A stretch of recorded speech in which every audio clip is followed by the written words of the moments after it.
பெரும்பாலான மேடை பேச்சுகளிலே திருக்குறளை நாம் மேற்கோள் காட்டுகிறோம். ஒரு திருவள்ளுவர் இப்படி சொல்லியிருக்கிறார் என்று ஒரு இடத்திலும் நாம் மேற்கோள் காட்டியிருக்கிறோம். பேருந்துகளிலே எல்லா இடத்திலும் நாம் திருக்குறளை பார்க்கிறோம். ஆனால் இதெல்லாம் போதுமா என்று பார்த்தால் இன்னும் சில பேர், சிறிய குழந்தைகள், 3 வயது குழந்தைகள் கூட 1330 குறளையும் மனப்பாடமாக சொல்கிறது. சில குழந்தைகள் எண்ணை சொன்னால் அந்த எண்ணுக்கான குறளையும் சொல்லிவிடுகிறார்கள். இப்படியெல்லாம் இருக்கிறது. ஆனால் இது போதுமா என்று நாம் பார்த்தோமானால் இல்லை, இது பத்தாது. அப்போ திருக்குறள் நம்ம என்ன செய்ய வேண்டும் திருக்குறளுக்கு என்று பார்க்கும் பொழுது மகாத்மா காந்தியடிகள் சொன்ன ஒரு வரி எனக்கு நினைவுக்கு வருகிறது. அவர் சொன்னார், நான் தமிழை கற்றுக்கொண்ட காரணம் ஏன் என்ன என்று கேட்டீர்களானால் திருக்குறளை திருவள்ளுவருடைய தாய்மொழியிலேயே அதை கற்க வேண்டும் என்ற ஆசையினால் தான் அப்படின்னு காந்தியடிகள் சொல்றார். மேலும் அவர் சொல்றது என்னன்னா, திருக்குறள் தென்னாட்டுக்கு தெற்கே இருப்பவர்களுக்கு மட்டும்தான் தெரிகிறது, வடக்கே இருப்பவர்களுக்கு அது தெரியவில்லை என்று ஒரு கருத்தை அவர் எடுத்து கூறுகிறார். இப்படி இருக்கும்பொழுது எங்களுடைய குறிக்கோள், இந்த கைபேசியில் திருக்குறள் என்பதன் குறிக்கோள் என்னவாக இருக்கிறது என்பதை நாம் இப்பொழுது பார்ப்போம். முதல் குறிக்கோளாக பண்பாட்டு புதையலான இந்த அரும்பெரும் இலக்கிய செல்வத்தை பாமரனுக்கும் கொண்டு சேர்ப்பதே இந்த கைபேசியில் திருக்குறளின் தலையாய நோக்கமாகும். இதுல பாமரன் மட்டுமல்ல, எல்லோருக்கும். ஏன்னா இப்ப திருக்குறள் இது எப்படி இருக்குது என்றால் படித்தவர்களுக்கும் அது தெரிவதில்லை. அது திருக்குறளை ஒரு அலங்கார பொருளாகத்தான் நாம் வைத்திருக்கிறோம். ஆனால் எல்லோருக்கும் இது கொண்டு சேர்ப்பதே இதன் முதன்மை நோக்கமாக இருக்கிறது. அடுத்தபடியாக நவநாகரிகமான இவ்வுலகில் திருக்குறளின் ஏற்புத்தன்மை குறித்தும் தாக்கம் குறித்தும் எடுத்துரைப்பது. அடுத்தது எளிய முறையில் புரிந்து கொள்ளக்கூடிய மொழி நடையில் திருக்குறள் கற்றலை சுவையானதாகவும் வேடிக்கை வினோதமாகவும் கொண்டு செல்வது. இதுதான் இங்கே மிக முக்கியமான ஒரு விஷயம். எளிமையாக புரிய வேண்டும் யாருக்கா இருந்தாலும். அதற்கு ஒரு இது சொல்வார், கோழியின் அர்த்தம் குக்குடம் என்று சொல்வார்கள். கோழி என்றால் குக்குடம் என்று. அது இன்னும் எளிதாக புரிய வைக்காமல் இன்னும் அதற்கு ஆழமான கருத்தை சொல்வதற்கு பதிலாக அது எளிமையாகவும் புரிந்து கொள்ளக்கூடியதாகவும் இருக்க வேண்டும். அது மட்டுமல்லாது எல்லோருக்கும் அது ஒரு இன்பத்தை அளிக்கக்கூடியதாக இருக்க வேண்டும், தாக்கத்தை ஏற்படுத்தக்கூடியதாக இருக்க வேண்டும். அடுத்தபடியாக நாளாந்த செயல்பாடுகளிலும் வாழ்வியல் சூழல்களிலும் திருக்குறளை நடைமுறை சாத்தியமாக்குவதுடன் அதன் விழுமியங்களையும் அறநெறிகளையும் உயிர்த்துணரச் செய்வது. இதுவே இந்த திருக்குறள் கைபேசி திருக்குறளின் நோக்கமாகும். நாங்கள் என்ன செய்திருக்கிறோம் என்பதை பேசுவதற்கு முன்னால் இதுவரை என்னென்ன நடந்திருக்கிறது என்பதை இங்கே சொல்லியாக வேண்டும். பொதுவாக ஆய்வுகளை 2ஆக பிரிப்பார்கள். உலகிலேயே ஆய்வை 2ஆக பிரிக்கப்படுகின்றது. ஒன்று தொலைநோக்கு ஆய்வு, தொலைநோக்கு பார்வையோடு செய்வது. இன்னொன்று நுண்ணோக்கு பார்வையோடு செய்வது. ஒன்று டெலஸ்கோப், இன்னொன்று மைக்ரோஸ்கோப். எல்லா ஆய்வுகளும், உலகில் இருக்கும் எல்லா ஆய்வுகளுமே இது 2 அடிப்படையில் தான் செய்யப்பட்டிருக்கிறது. அந்த வகையிலே நமது தமிழக அரசும் அது மட்டும் எண்ணற்ற தமிழ் அறிஞர்களும் சேர்ந்து ஆற்றிய பணி திருக்குறளுக்கு எப்படிப்பட்டது என்றால் இந்த இரண்டுக்குள்ளும் வந்து அடங்கும். ஒன்று டெலிஸ்கோபிக் வியூ, இன்னொன்று மைக்ரோஸ்கோபிக் வியூ. டெலிஸ்கோபிக் வியூ என்பது அந்த தொலைநோக்கு பார்வைக்கு நாம் என்னென்னலாம் சொல்லலாம் என்றால் வள்ளுவர் கோட்டம் ஒரு எடுத்துக்காட்டாக இருக்கிறது சென்னையிலே. அது மட்டுமல்ல மயிலாப்பூரிலே இருக்கும் அந்த கோயில், அப்புறம் கன்னியாகுமரியிலே கலங்கரை விளக்கம் போல் நின்று கொண்டிருக்கும். இப்போது நம்முடைய செம்மொழி மாநாட்டு லட்சணையிலே கூட இந்த சுனாமி வந்து தாக்குகிறது, இருந்தாலும் வள்ளுவர் சிலை அப்படியே நிற்கிறது. அதுதான் வந்து கலங்கரை விளக்கமாக ஒரு மனித சமுதாயத்துக்கு வள்ளுவர் நிற்கிறார் என்பதை எடுத்துரைக்கிறது. இது மட்டுமல்லாது நுண்ணோக்கு பார்வையில் நாம் இதை பார்த்தோமானால் எண்ணற்ற புத்தகங்கள், எத்தனையோ உரைகள் இதற்கு வந்துவிட்டன. அது மட்டுமல்லாமல் இசை வடிவிலே, நாட்டிய வடிவிலே, ஓவியங்கள் வடிவிலே இதெல்லாம் வந்திருக்கின்றன. இவ்வளவு இருக்கிறது. இவ்வளவு செய்தும் நமக்குள் அந்த திருக்குறள் என்பது அலங்கார பொருளாகவே இருக்கிறது. அதை வாழ்வில் நாம் கடைபிடிக்க முடிவதில்லை, அதற்கான முயற்சியும் நாம் எடுப்பதில்லை என்பது ஒரு வருத்தமான செய்தி.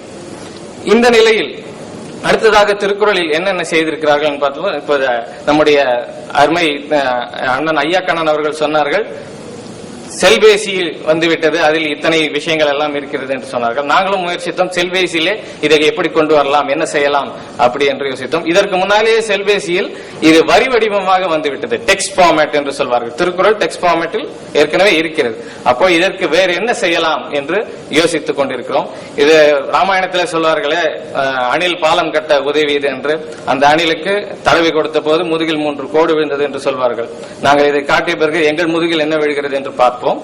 அடுத்ததாக நாங்கள் என்ன செய்திருக்கிறோம் என்பதை இப்பொழுது சொல்ல போகிறோம். இங்கே திருக்குறள் மொபைல், அதாவது கைபேசியில் திருக்குறள் என்ற ஒரு ப்ராடக்ட். இதில் என்னவென்றால் ஒரு அறிமுகம், ஒரு திருக்குறளுக்கான அறிமுகம், அன்றாடம் வாடிக்கையாளர்களுக்கு ஒரு திருக்குறள் செல்பேசியிலே வந்து சேரும். அந்த திருக்குறளுக்கான அறிமுகம் இருக்கும். அடுத்ததாக இசையோடு கூடிய திருக்குறள் இருக்கும். இசையோடு சேர்ந்த திருக்குறள், அதற்கான அசை ஓவியங்கள், அசை ஓவியங்கள் என்றால் அனிமேஷனோடு கூடிய அந்த அசை ஓவியங்கள் இருக்கும். அதற்கு அடுத்தாற்போல் அதோடைய பொருள், அந்த திருக்குறள் என்ன சொல்ல வருகிறது என்பதற்கான அந்த பொருளையும் அதில் கொடுப்போம். இது மூன்றும் சேர்த்து ஒரு பேக்கேஜ், ஒரு ப்ராடக்டாக வந்து சேரும். அன்றாடம் ஒரு திருக்குறள் வாடிக்கையாளர்களுக்கு வந்து சேரும். இது எப்படி செய்யலாம், எப்படி இது சாத்தியப்படும் என்று பார்த்தோமானால், செல்பேசி தான் இப்பொழுதைக்கு அடுத்த நிலைக்கு, இப்போ இணையத்திலிருந்து அடுத்த நிலைக்கு கொண்டு செல்வது செல்பேசி. நாம எல்லாம் சட்டை இல்லாம கூட வெளியில போயிடுவோம். ஆனா செல்பேசி கையில எல்லாம் போறது இல்லை யாருமே. அது எப்பவுமே இப்படி காதல வச்சுக்கிட்டே போறது உண்டு. அப்படியே வண்டி ஓட்டுறது எல்லாமே இப்ப செல்பேசி ஆகி போச்சு. அப்ப இது உள்ள எப்படி இதை கொண்டு வரலாம்னு பார்த்தா, இதுக்கு முன்னாடி ஒரு சின்ன ஆய்வு செஞ்சோம். அப்ப அந்த ஆய்வுல என்ன தெரிஞ்சது என்றால், இந்தியாவிலேயே ஊரக பகுதிகளிலேயே 20 கோடி மக்கள் கிட்ட செல்பேசி இருக்கு. அதுவும் சாதாரண செல்பேசி கிடையாது. இப்ப எல்லாம் அந்த கருப்பு வெள்ளையில இருக்கிற செல்பேசி இல்ல, ரொம்ப அழகா பெரிய ஸ்கிரீன் உள்ள செல்பேசியை 20 கோடி மக்கள் வச்சிருக்காங்க அப்படின்னு ஒரு புள்ளி விவரம் சொல்லுது. அது மட்டும் இல்லாம இதெல்லாம் ஒரு ஏற்பாட்டோட நம்ம கையில வந்து சேர்ந்தது. இப்ப இன்னொரு விஷயமும் இதுக்குள்ள வந்து சேர்ந்தா எப்படி இருக்கும் என்று பார்ப்போம்.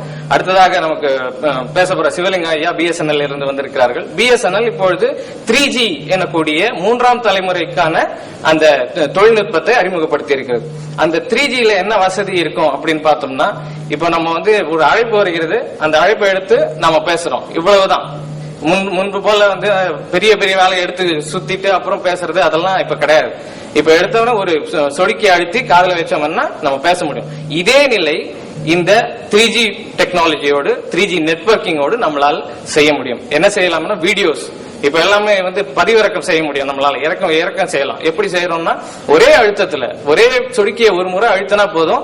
இது நம்ம பதிவிறக்கம் செய்யாம ஸ்ட்ரீமிங் என்று சொல்வார்கள். ஏற்கனவே அது சர்வர்ல இருக்கும், ஒரு இடத்துல இருக்கும். நம்ம இங்க அதை பார்த்து கொள்ளலாம் அப்படியே. ஏன்னா ஒன்றுக்கும் இறக்கி அது இது செல்பேசி ரொம்பிடுது அப்படின்லாம் ஒரு செய்தி வரும். அப்படிலாம் இல்லாம ஒரே அழுத்தத்துல அதை நம்ம பதிவு செஞ்சுக்கலாம் அப்படிங்கிற ஒரு வசதி நம்மிடம் இருக்கிறது. அப்படின்னும் பொழுது இதற்கு தேவையானது 2 விஷயங்கள். ஒன்று,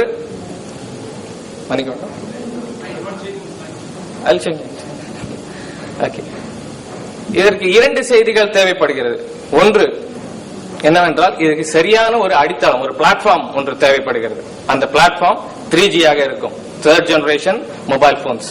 அடுத்தது, இதற்கு சரியான ஒரு தரவு ஒன்று இருக்க வேண்டும், ஒரு கண்டென்ட். அந்த கண்டென்ட் என்னவாக இருக்கும் என்றால், திருக்குறளை விட சிறந்த கண்டென்ட் நம்ம வேற யாருமே எதுவுமே யோசிக்க முடியாது. ஏன்னா இப்ப புதுப்பிச்சுக்கிட்டே வரும்பொழுது, பக்தி முதல்ல ஓலைச்சுவடிகள்ல இருந்தது, அப்படியே புத்தகத்துக்கு ஒலி நாடாக்கு இசைக்கு எல்லாம் மாறி மாறி இப்போ சின்ன போன்லயே பக்தி வந்தாச்சு உள்ள. காலையில சுப்பிரபாதம் கேட்கிறோம், அது ஆடியோ வீடியோ எல்லாமே வருது. அப்படி இருக்கும்போது திருக்குறள் ஏன் அதே போல வரக்கூடாது? ஏன்னா எல்லா இடத்துலயும் கொண்டு சேர்ங்க. நிறைய இளைஞர்கள் இருக்கிறார்கள், எல்லாருக்கும் எப்படி அதை கொண்டு சேர்ப்பது அப்படிங்கிற ஒரு ஆய்வு செஞ்சோம். இதுல பயன்கள், முதன்மை பயன்கள் என்னென்ன கிடைக்குது அப்படிங்கறத பார்க்கலாம்.